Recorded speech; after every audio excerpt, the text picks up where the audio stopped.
주가 함께 하셨네. 갚을 길 없는 은혜 내게 주신 주의 은혜.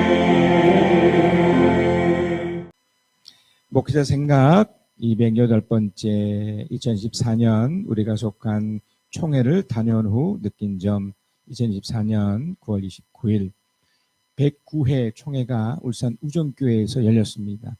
저는 안내원으로 며칠간 봉사사역을 했습니다. 우리나라의 기독교를 대표하는 교단입니다. 2020년 통계를 보면 12,000여 개의 교회와 25,000여 명의 목사와 260여 명의 성도가 있다고 합니다.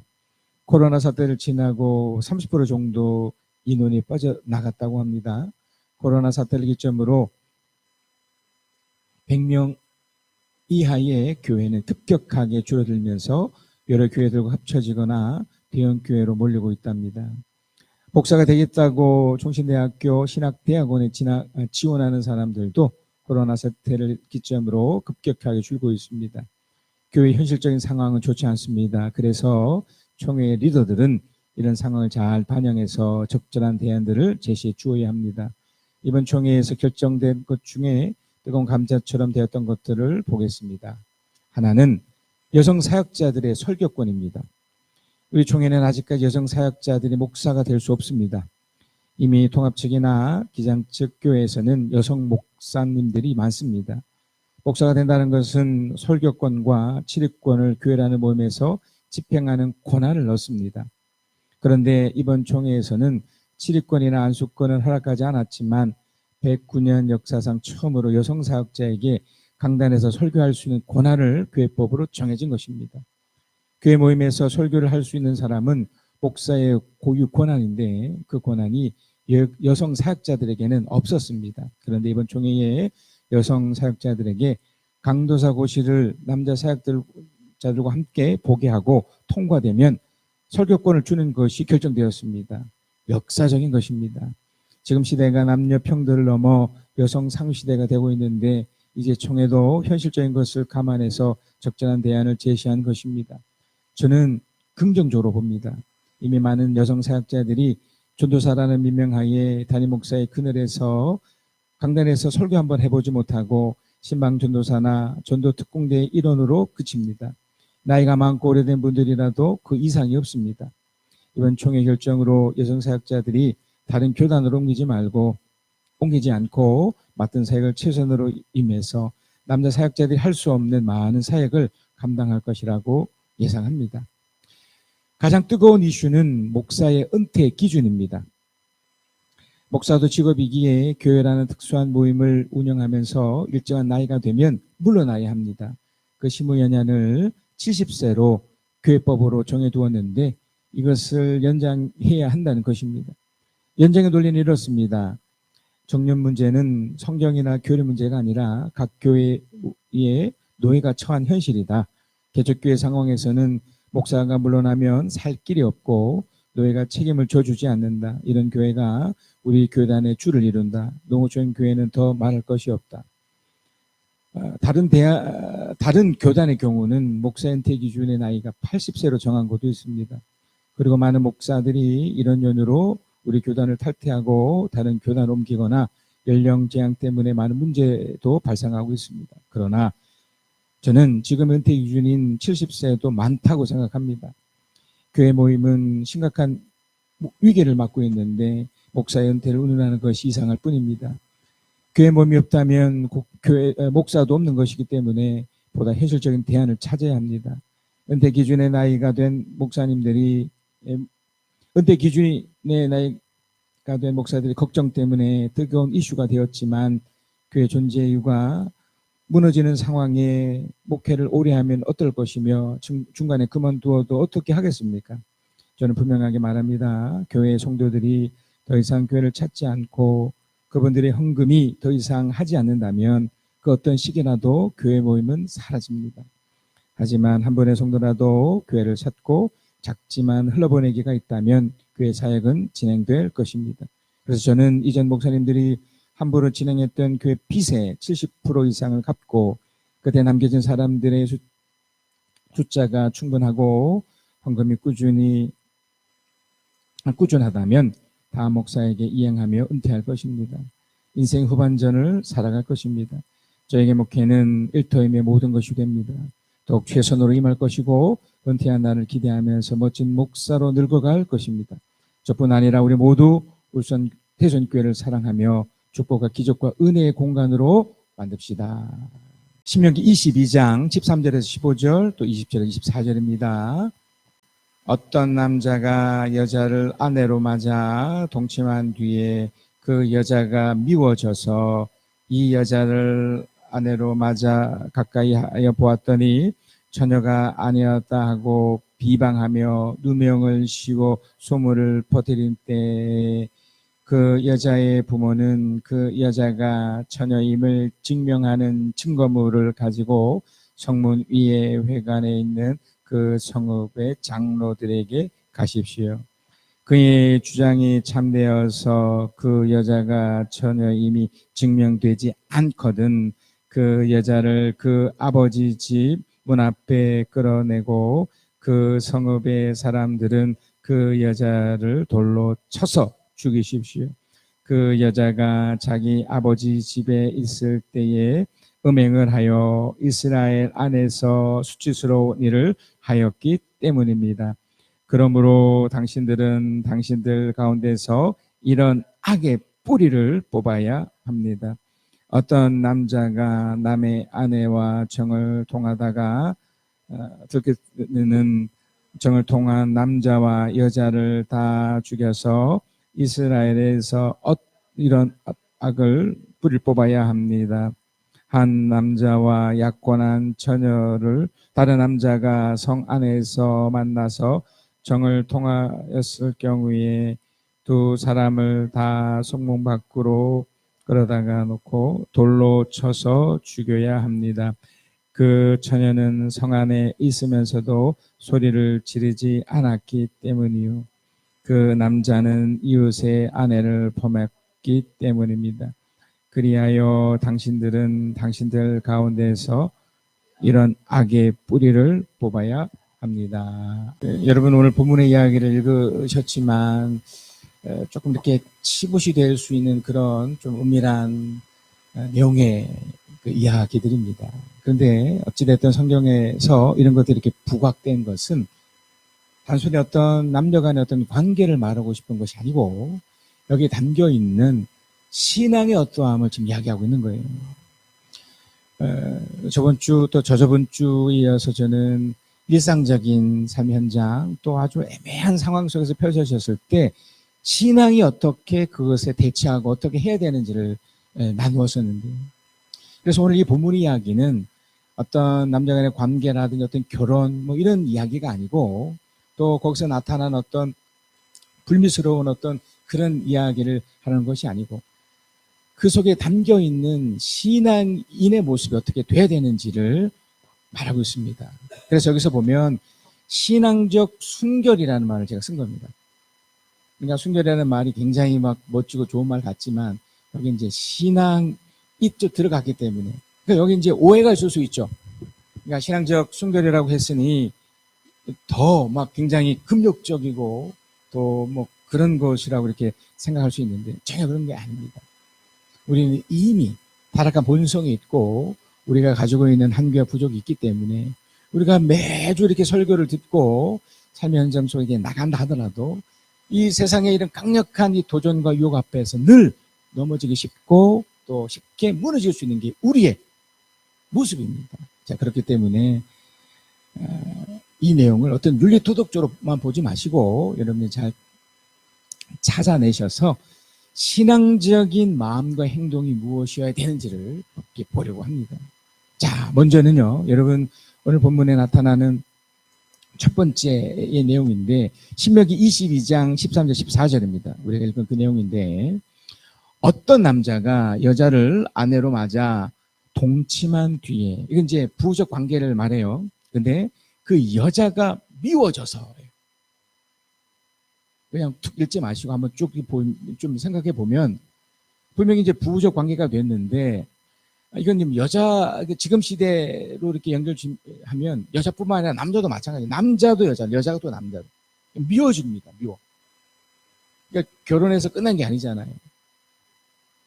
그러니까 이 속에 담겨 있는 이 미움을 찾으셔야 돼요, 먼저는요. 근데 제가 좀 전에 말씀드렸듯이 우리가 가지고 있는 인간적 한계가 있어서 미워칠 수는 있어요. 그 환상이 깨졌기 때문에. 그래서 세상에서도 이제 흔히 말하는 모든 결혼이나 이런 전문가들이 일구동성하는 말이 뭐냐면, 결혼하고 뭐 빠르면 뭐 몇 주, 길면 한 석 달 안에 그 환상이 다 깨진다. 그래서 실제로 어떤 통계를 보면 결혼한 남녀들이 나는 저 사람하고 다시는 결혼하지 않을 거야 라는 그 프로테이지가 거의 90% 육박한다고 그러지 않습니까? 그러니까 여기서 그 여자가 또는 그 남자를 미워할 수는 있어요. 그러니까 여기까지는 뭐 충분히 아마 하나님도 이해하실 수 있습니다. 자, 문제는 그 다음에 미워져서 14절이에요. 이 여자를 아내로 맞아 가까이 하여 보았더니 처녀가 아니었다 하고, 여기서 말하는 바로 비방이에요. 비방하여 더 나쁜 게 누명이에요. 누명을 씌워 소문을 퍼뜨렸을 때예요. 자, 전 미울 수 있어요. 우리 연약성 때문에. 이 미움은 뭔가가 꼴사납고 마음에 들지 않아 거리끼고 싫어하는 거예요. 그러니까 이건 오늘 본문에 나타났지만 부부를 통해서 이렇게 말해주는 겁니다. 우리 일상에서 가장 많이 만나는 게 부부잖아요. 물론 아직 결혼을 하지 않은 분들은 뭐 부모와의 관계, 자식과의 관계일 수 있고요. 또는 여러분의 일터에서 만나는, 정말 많은 시간을 할애해서 만나는 경우잖아요. 그것이 무슨 부적 관계가 아니더라도 어찌됐든 거기 나타나는 이 미움이 있고, 미움을 또 넘어서서 비방과 누명까지 갔을 때예요. 비방은 뭡니까? 남을 헛들고 비난하여 이렇게 말하는 거고요. 누명은 그것을 가지고, 그러니까 사실이 아닌 것을 마치 사실처럼 이렇게 억울하게 만드는 평판입니다. 막 얘기하는 거죠. 여러분 어떻게 생각하세요?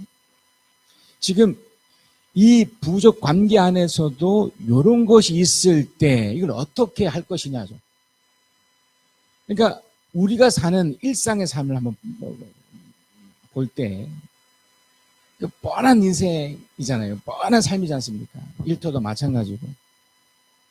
드라마처럼 계속해서 그 어려운 일이 생기고 뭐 어쩌다 생기는 부정적인 일 같은지 모르겠지만 매일매일 막 그렇게 막 부르짖는 기도가 되는 그런 상황이 생기면 더 힘들겠죠. 그러니까 지금 이거를 그냥 특별한 케이스로 보시면 안 되고 일상에서 일어나는 일이라고 보셔야 돼요. 우리 안에 늘 있을 수 있는 일. 자, 그 중에 처음은 뭡니까? 미움이 찾아올 수 있다는 거예요. 미움. 그래서 이제 오늘 이 내용 속에 첫 번째는 뭐냐면 이 미움을 어떻게 극복할 것이냐. 또 이제 미움을 넘어서서 이제 비방하고 누명을 씌우는 것. 또 반대일 수 있습니다. 내가 미움의 대상이 될 수 있고요. 또 내가 비방과 누명의 대상도 될 수 있죠. 자, 이럴 때입니다. 이럴 때 우리가 어떻게 해야 되느냐. 신명기 22장 15절 17절입니다. 약간 분명한 방법이 있습니다. 그 여자의 부모는, 물론 이 여자가 스스로 증명해도 되지만 그 여자의 부모는 그 여자가 처녀임을 증명하는 증거물을 가지고 성령의 회관에 있는 그 성도 장로들에게, 이게 굉장히 중요한 거예요. 여러분, 우리의 신앙은요, 증명하는 거예요. 보여주는 거예요. 하나님께서 여러분을 축복하고 있다, 때로는 저주처럼 뭔가 펼치고 있다라고 할 때는 우리에게 나타나는 삶의 어떤 현장 안에서 그것이 나타날 때 그것이 확인할 수 있거든요. 쉽게 여러분 내가 축복받았다를 어떻게 나타납니까? 뭐 여러분의 가정생활 속에서라든지 여러분의 일터 속에서 보여지는, 예를 들어 직장생활 속에서 받았던 이 봉급이 더 많아진다든지 여러분의 자녀가 뭐 원하는 또 대학을 가고 또 원하는 또 일을 또 얻게 되고 뭐 이런 것들이잖아요. 그러니까 이렇게 눈에 보이는 증명하는 것으로 나타나는 거죠. 16절입니다. 그 여자의 아버지는 장로들에게 이렇게 말해야 합니다. 내 딸을 이 사람에게 아내로 주었더니 그가 내 딸을 미워하며, 나오죠? 내 딸을 처녀가 아니었다고 비방하였습니다. 그러나 이것이 내 딸의 처녀임을 증명하는 표현입니다. 그리고 성읍의 장로들 앞에 그 자리 옷을 펴 보십시오. 그러니까 어느 한쪽이 이게 나쁘게 지금 하고 있는 것을 증명해내는 거예요. 제가 저번 주나 또 저저번 주 여러분이 아는 것처럼 세상은 공정하지 않습니다. 세상은 비상식적으로 흘러가고 있습니다. 그러면 우리가 이 세상 속에 어떻게 살아야 됩니까? 우리가 신앙인으로서 증명하면서 살아야 되는 겁니다. 목사님, 제가 여러분의 신앙적 상태나 여러분의 삶을 무엇을 통해서 여러분이 보여주시는, 여러분이 증명해서 나타나지는 뭐 예를 들어 뭐 헌금이라든지 여러분의 어떤 태도라든지 이걸 통해서 어긋하게 짐작하는 거 아니겠습니까? 하나님도 마찬가지죠. 제 신앙을 어떻게 판단하시겠습니까? 바로 이미 이 부부적 관계도 나타나 아주 은밀하지만 그 속에서 나타나는 그 미움과 비방과 누명을 씌우는 이런 모습이 있나 없나를 점검하지 않으시겠습니까? 그러니까 우리는 이런 것들을 통해서 이것이 아니라는 것을 증명해내야 됩니다. 내 마음이 그 상대를 미워하지 않고 더군다나 비방하거나 누명을 씌우고 있지 않다는 것. 반대로 내가 이렇게 되었을 때는 이 부모처럼 이렇게 증명해내야 되는 거죠.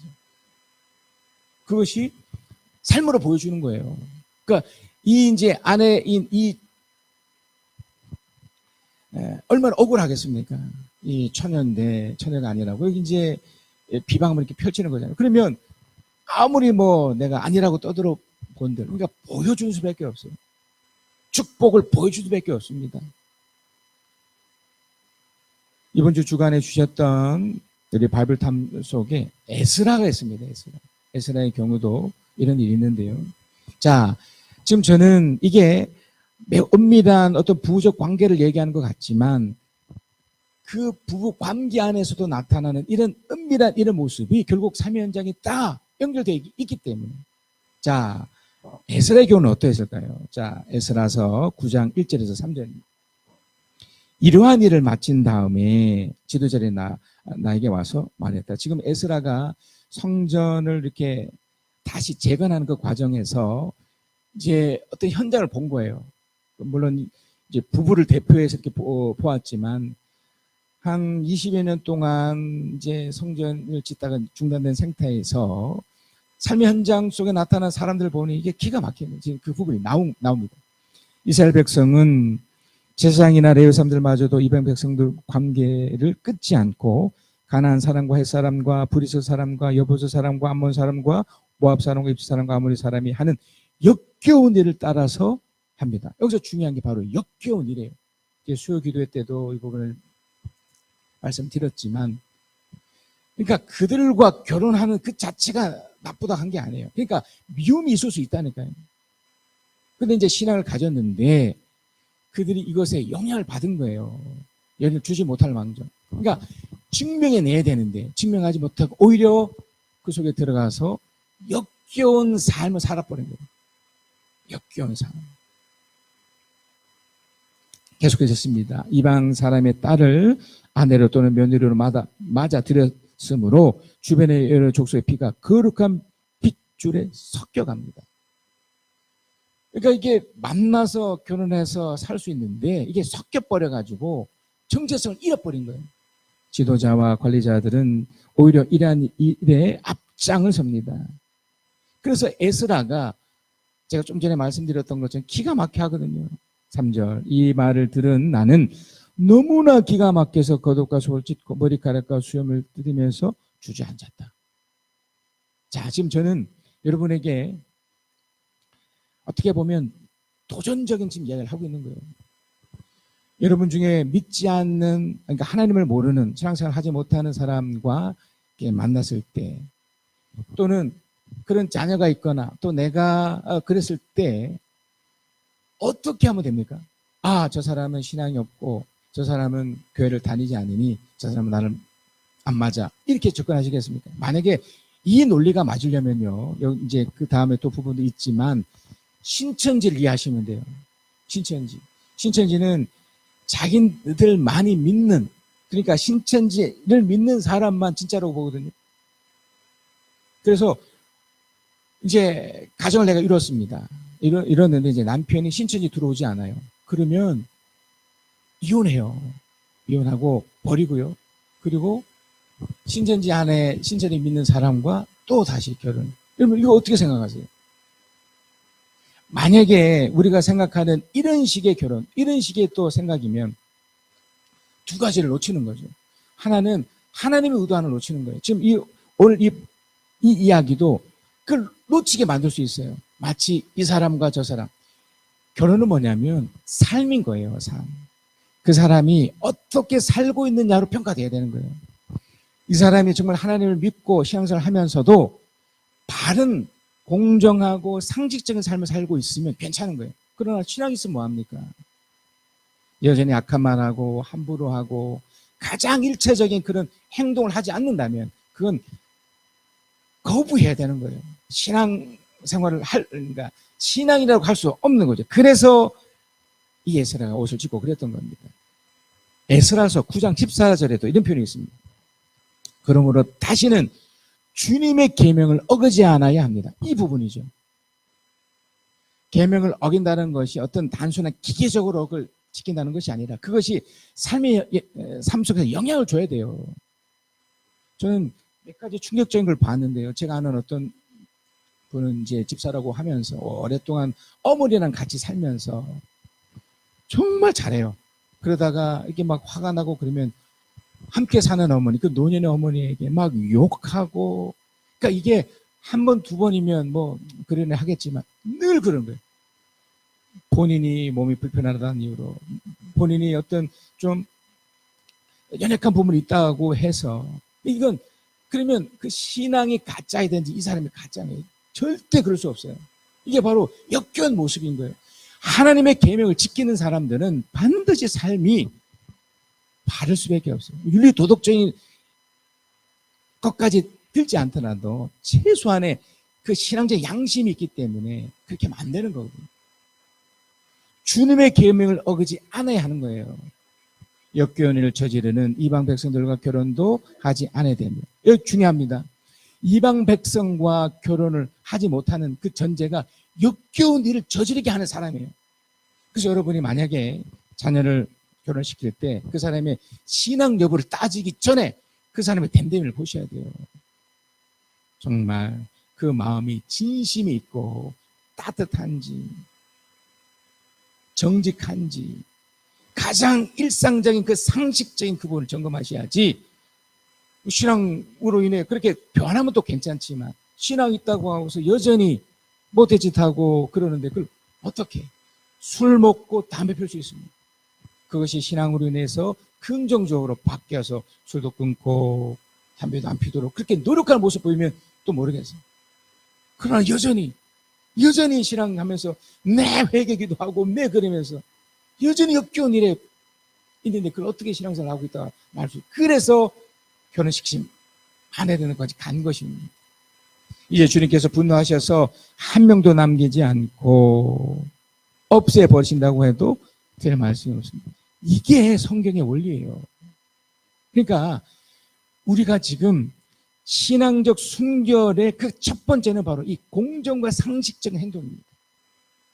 하나님이 우리에게 이걸 요구하시고 이 모습이 있어야 여러분 이 상황들을 극복하고 펼쳐집니다.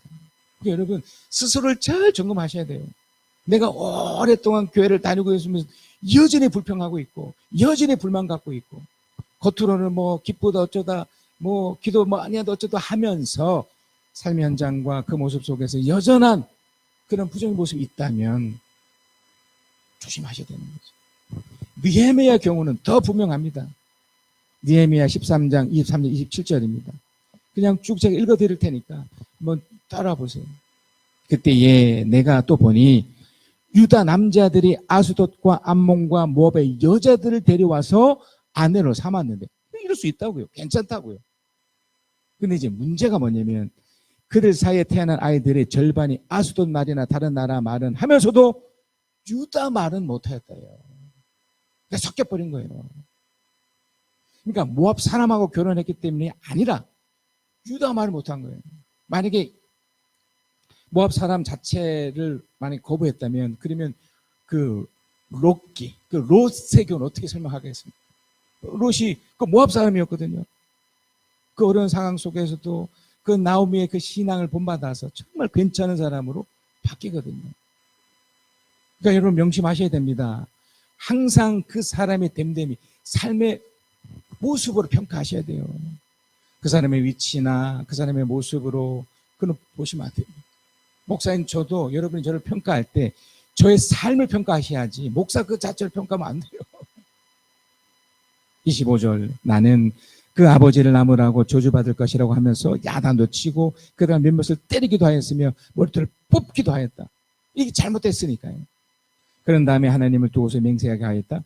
당신들은 당신의 딸들 이방 사람의 아들에게 주지 마시오. 당신들과 당신 아들도 이방 사람의 딸을 아내로 데려와서 안 돼요. 그러니까 여기서 놓치면 안 되는 게 뭐라고요? 역겨운 사람들, 역겨운 행동들을 하는 사람들.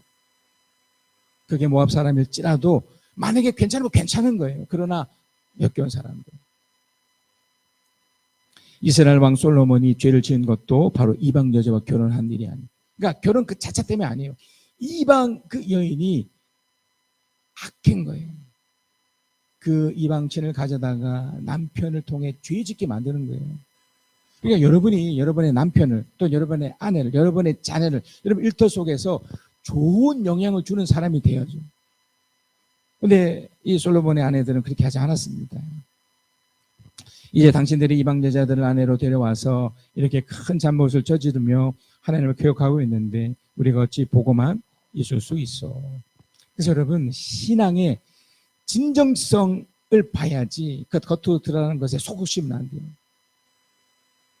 저는 이제 여러 사람들이 있는 곳에서 될 수 있으면 기도 같은 행위를 하지 않습니다. 식당 같은 데서 될 수 있으면 하지 않아요. 왜냐하면 뭐 내가 그 사람들 앞에서 야 나 한때는 이런 것이 간증이 돼서 막 기도하고 이런 모습이 멋있어 보일지 몰라도 제가 언젠가 어떤 모임 속에 그 레스토랑을 간 적이 있었는데 한 쭉 테이블 속에 목사님하고 이제 어떤 교회의 성도들 같더라고요. 뭐 있을 수 있죠. 뭐 저도 그런 실수를 했으니까. 거기서 이제 기도를 하시는데 이 목사님 기도 너무 길어버렸어요. 근데 거기서 오는 이 서빙하는 분들이 계속 기다리고 있는 거죠. 자, 그래서 오케이 기도가 끝났어요. 자, 그러면 어떻게 해야 됩니까? 만약에 저 같으면 아이고 제가 좀 죄송합니다. 기도가 길었죠. 근데 그 기도 끝나고 나서 목사님이나 그 하는 행동을 보면서 제가 충격을 받았죠. 왜 이제 갖고 오냐는 거예요. 네, 왜 이제 기도 때문에 기다리고 있었는데 왜 이제 갖고 왔냐는 거예요. 그러니까 이게 여러분 한번 생각해 보세요. 믿지 않는 사람들이 하나님을 모르는 사람들이 무엇을 보고 판단하겠습니까? 기도하는 모습 보고 하나님은 사람이다. 그러면 그 후에 더 행동들을 조심하고 그들에게 더 친절과 감사나 이런 것을 했었어야죠. 위험하고 잘못된 행동입니다. 자, 그래서 여러분 신앙은 공정과 상식의 행동을 하는 것이고 두 번째는 뭐냐면 책임을 지는 거예요. 신앙은요. 그냥 기도하고 툭 던지는 게 아닙니다. 그냥 하나님이 다 해주시겠지 하고 이렇게 망각하는 게 결코 아니에요. 가장 어리석은 이 태도가 이겁니다. 신명기 22장 20절 21절입니다. 그의 주장이 참되어서 그 여자가 처녀임이 증명이 되지 않거든. 요 윗부분은요 이제 증명이 된 거예요. 근데 증명이 되지 않은 경우가 생기잖아요. 그러니까 삶이 잘 드러나 줘야 되잖아요. 이게 하나님의 축복이라는 것으로 이렇게 나타나 보여주든지 이렇게 나타나야 되잖아요. 증명되지 않거든. 그 여자를 그 아버지 집 문 밖에 끌어내고 그 성읍 사람들 그 여자를 돌로 쳐서 죽이십시오. 여러분 이게 무섭다고 느끼시죠? 근데 이건 너무나 당연한 거예요. 이게 공정과 상식이 너무나 당연한 거예요. 그렇지 않겠습니까? 어떻게 공부도 안 하는데 어떻게 대학을 들어갑니까? 그것이 다 우리 이 세상 속에도 이게 불법이고 잘못됐다고 얘기를 하지 않습니까? 분명히 증명해 줘야 되는데 증명을 못 했잖아요. 신앙이 증명해서 나타나줘야 되는데 그것이 안 나타나잖아요. 삶의 현장 속에서 나타나줘야 되잖아요. 그런데 여전히 부부관계 속에서도 남편에게 아내에게 툭툭 함부로 말 던지고 자기 승리를 낸다고 막 퍼붓고 이미 안 된다고. 이게 신앙인은 이렇게 하면 안, 그러면 그 말에 책임을 져야 되는 거예요. 여러분이 그 상대를 향해 처음에 말씀드렸던 미워지면 뭐 어쩌겠습니까? 많은 거기다 비방하고 누명 씌우잖아요. 그러면 그것에 대한 책임을 져야 되는 거예요. 특히 신앙인도 마찬가지고요. 그 누구 하나는 그것이 진짜가 가지고 드러날 거 아닙니까? 여기도 나타난 것처럼 증명되면 상관없지만 증명되지 않으면 돌로 처중을 받는 거예요. 그게 세상 속에서도 당연한 원리고요. 하나님의 불가항력적인 법칙이며 원칙입니다. 그 여자가 자기의 집에 있을 때 음행을 하여 이스라엘 안에 수치스러운 일을 하였기 때문에 뭔가 있었다는 거예요. 그러니까 진짜 신앙인들은 그렇게 살면 안 되는 겁니다. 여러분, 누군가에게 돈을 빌렸다고 치십시다. 그럼 어떻게 합니까? 그 돈은 반드시 갚아야 되는 거예요. 왜? 그 돈에 대한 책임은 모르니까요. 그 본인이 져야죠. 그 누굴 집니까? 제가 목회자 생각 속에서도 우리 교회 현실을 말씀드리지 않습니까? 물론 이재 목사님들이 진 빚이지만 결국 그 빚이 제 빚입니다. 목사는 제 빚이고 여러분의 일부로 여러분 중에서도 그것을 좋게 여기셔서 이제 흘러보를 통해서 같이 갚아주면 좋겠지만 하지 않는다면 그건 저의 책임인데 목회는 저의 책임입니다. 그래서 열심히 할 수밖에 없는 거죠. 그게 여러분도 마찬가지예요. 여러분이 한 행동은 다 책임을 져야 되는 겁니다. 신앙은 더 마찬가지입니다. 여러분이 버젓이 뭐 누군가에게 선하고 좋은 말을 했다면 그것에 대해서 버젓이 책임을 또 져야 되는 겁니다. 반대로 빌리거나 못됐거나 그 한 모든 것에서도 다 책임을 지셔야 되는 거예요. 지금 그것을 지금 증명하는 거예요. 무려 3,500년 전에 그 신명기 역사 속에서도 이게 그대로 나타나고 있는 겁니다. 예수님은 어떠셨을 것 같습니까? 예수님도 그대로 책임을 지신 거죠. 당신께서 인간이지만 그리고 죄가 없으시다고 하시면 어찌됐든 본인이 책임지고 그래서 죽어버리잖아요. 죽어버렸어요. 그 대가로. 그런데 여기 반전이 하나 있습니다. 여기서 이제 책임을 진다는 것은 또 반대로 이렇게 부정적인 면도 있지만 긍정적인 측면도 있어요. 바로 책임을 진다면 분명 이렇게 부정적으로 나타날 수도 있지만 제대로만 진다면 이것이 축복으로 연결될 수 있어요. 자, 예수님의 경우인데요. 마가복음 15장 33, 39절입니다. 낮 12시가 되었을 때에 어둠이 온 땅에 덮어서 오후 3시까지 되었다. 3시에 예수께서 큰 소리로 부르짖었다. 엘로이 엘로이 라마 사막다니. 그것을 번역하며 나의 하나님 나의 하나님 어찌하여 나를 버리셨습니까 하는 뜻이다. 하나님, 예수님 입장에 얼마나 억울하고 분노하셨겠어요. 충분히 이게 우리가 제가 첫 번째 말씀드렸던 그 미움을 받으셔서 비방을 받으셔서 누명을 씌움을 받으셔서 억울한 죽음을 하시는. 어찌하여 나를 버리셨습니까? 이럴 수 있어요. 호소하고 막 그랬던 거예요. 자, 그런데 주님이 이것으로 끝나지 않았어요. 그러니까 지금 이 표현은 어떻게 보면 책임지는 행동이에요. 무슨 말이냐면 비록 남들이 지은 죄고 너무나 억울한 일이지만 그것을 받아내 버리셨어요. 그걸 그냥 내 것으로 한 거예요. 제가 우리 교회 빚을 이전에 진 목사님 내가 왜 갚아야 됩니까? 똑같이 얘기해요. 하나님 이걸 내가 왜 해야 돼요? 그러나 거기에는 제가 책임지겠습니다. 제가 있는 동안 최선을 다해서 내가 이렇게 하겠습니다. 그랬을 때 어떤 반전의 생긴 줄 아십니까? 물론 욕도 하고 말도 안 되는 일이 펼쳐지죠. 이게 비상식적인 행동을 한 것이니까요. 35절 거기에 서 있는 사람들 가운데 몇이 이 말을 듣고서 말하되 보시오 그가 엘리야를 부르고 있어. 어떤 사람이 달려가서 헤매내신 포도주를 푹 적셔서 갈대에 끼워 그에게 마시게 하여 말하였다. 어디 엘리야가 와서 그를 내려주나 두고 보시다. 정말 어리석은 행동이잖아요. 저도 마찬가지고 여러분 모두 신앙, 이제 진짜 신앙을 갖고 있는 사람들은 이런 억울한 일을 수없이 겪기 때문에, 일상적인 일 속에서도 겪기 때문에, 그래서 내가 책임을 안 져버리면 뭐 상관이 없지만 책임을 진다고 그러면 더 억울한 일이 더 생길 수 있어요. 그런데 하나님이 보고 계시잖아요. 이렇게 반전이 생겨요. 37절입니다. 예수님의 첫 번째 반전은 30절이에요. 자, 함께 읽겠습니다. 시작. 예수께서는 큰 소리를 지르시고 숨 쉬셨다. 38절 시작.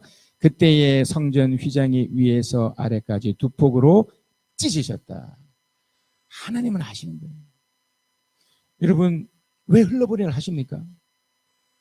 그 흘러보내기에는 물론 뭐 있어서 하시는 분도 있지만 없음에도 불구하고 흘러보내면 있으시잖아요. 하나님이 알아주길 기대하시는 거잖아요. 하나님 아시는 거예요. 그 억울한 말도 안 되는 것에 내가 어쩔 수 없이 책임감과 이 부담감 때문에 묵묵히 흘러보내고 있는데 하나님 그걸 알아주신다는 거예요. 이게 좀 가로로 표시되어 있는 거잖아요.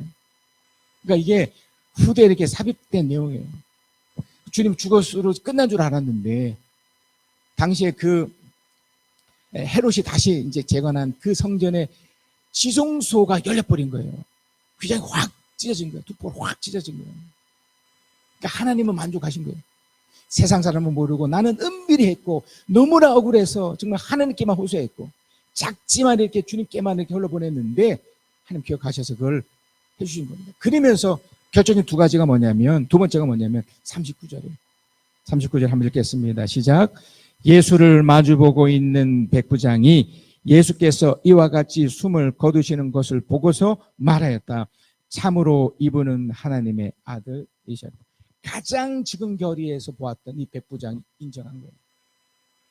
여러분이 진짜 신앙인으로서 여러분이 정말 그 억울한 상황 속에서도 정말 책임지면서 살아내시잖아요.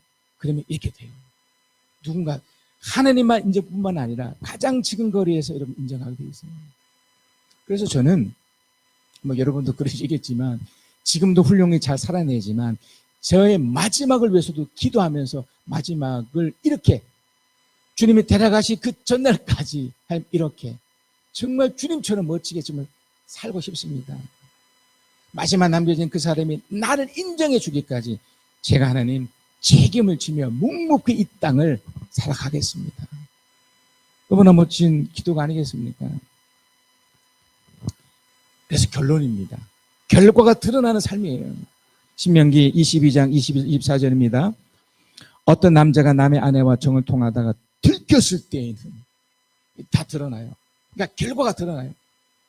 억울한 일 당해서 묵묵히 책임지며 가든 몰래 속여서 정말 안 일어난 것처럼 한다 하더라도 언젠가는 그게 다 들키게 되어 있어요. 왜? 주님께서 결국 다 드러내시니까. 들켰을 때에는 정을 통한 남자 여자를 다 죽여서 이스라엘에 일어나게 뿌리를 뽑아야 합니다. 뽑아야 합니다. 결과로 나타나는 거예요. 한 남자와 약혼한 처녀를 다른 남자와 성안에 만나서 정을 통할 경우에 두 사람은 다 속모받고 그러다가 놓고 돌로 쳐서 죽여야 합니다. 그 처녀는 성안에 있으면서도 소리를 지르지 않았기 때문입니다. 그 남자는 유세한을 범했기 때문입니다. 그래 당신들 가운데서 이런 악의 뿌리를 뽑아야 합니다. 여러분 이걸 계속 말씀드리지만 어떤 부적 관계나 이거 윤리 도덕적으로 접근하시면 안 돼요. 이렇게 죽인다고? 이렇게 한다고? 이렇게 접근하시면 안 되고 영적으로도 보셔야겠지만 바로 신앙적인 결과가 반드시 드러난다는 얘기하고 있는 겁니다.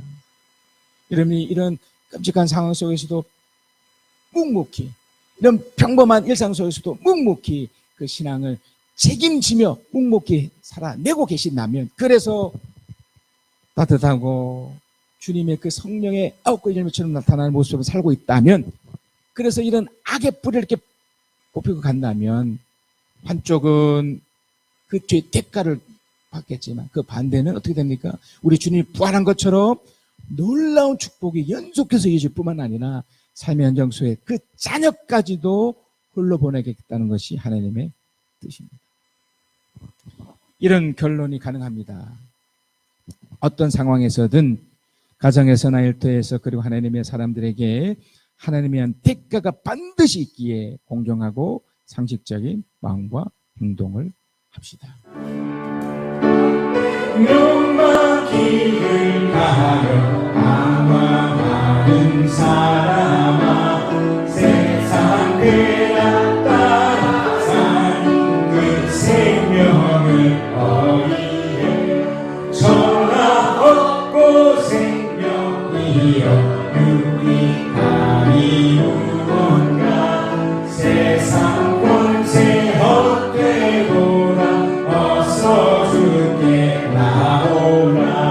오직 주를 믿는 자가 영생 얻을 것이요. 그 영혼이 은혜이고 평안함을 누리니. 예수 구원 예수 생명 우리 사망 이겼다. 영원 생명 주셨으니 그 사랑이 그도다. 주의 발자취를 따르니 어찌 즐거움이 아닌가. 마음의 맑은 하늘 열리고 밝은 빛이 비친다. 주의 발자취를 따르니 어찌 행복하니 아닌가. 마음의 약한 생각 사라져 밝은 마음 싹 들라. 주의 발자취를 따르니 어찌 든든하니 아닌가. 마음의 두려움은 사라져 새로운 솟는다. 발자취를 따라가자 기쁜 마음으로. 발자취를 따라가자 찬송하며 즐겁게.